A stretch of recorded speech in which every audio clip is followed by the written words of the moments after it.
Bonjour, alors à l'automne prochain nous parlerons de responsabilité et de liberté. Alors la responsabilité, ça se prend en deux sens. Soit on se tourne vers le passé, on est responsable de ce qu'on a fait, parfois de ce qu'on n'a pas fait.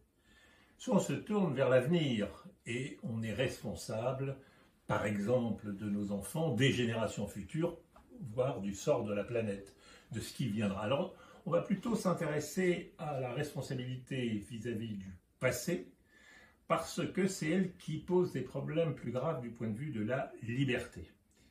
Alors, un des textes les plus connus dans notre civilisation parle beaucoup de responsabilité. C'est une histoire bien connue, c'est l'histoire ou le mythe du fruit défendu. Alors, tout le monde connaît l'histoire, je ne la résume pas, mais la question que nous nous poserons, en dehors de toute interprétation théologique ou religieuse, c'est de savoir qui est responsable. Est-ce que c'est le serpent? Est-ce que c'est la femme? Est-ce que c'est l'homme? Ou est-ce que c'est pas Dieu qui, après tout, est le grand responsable de tout cela? Alors, après cette interrogation, nous nous intéresserons évidemment à ce qui a pu fonder notre réponse. Qu'est-ce qui fait qu'on est tenu pour responsable? Eh bien, la réponse qui vient le plus souvent à l'esprit, c'est on est responsable de ce qu'on a fait si on avait pu faire autrement, c'est-à-dire si ce qu'on a fait, on aurait pu ne pas le faire.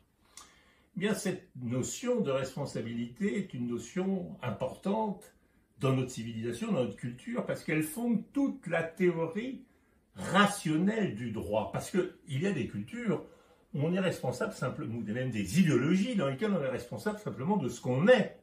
On est noir, on est juif, on est homosexuel, on est albinos, eh bien on pollue, on est cause du mal parce qu'on est et pas parce qu'on a fait.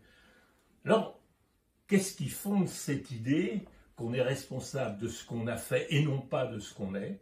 C'est précisément cette notion de liberté à la recherche de laquelle nous nous attellerons, et en particulier pour savoir si nous sommes vraiment libres ou si tout ce qui arrive de façon nécessaire sans que nous y puissions quoi que ce soit.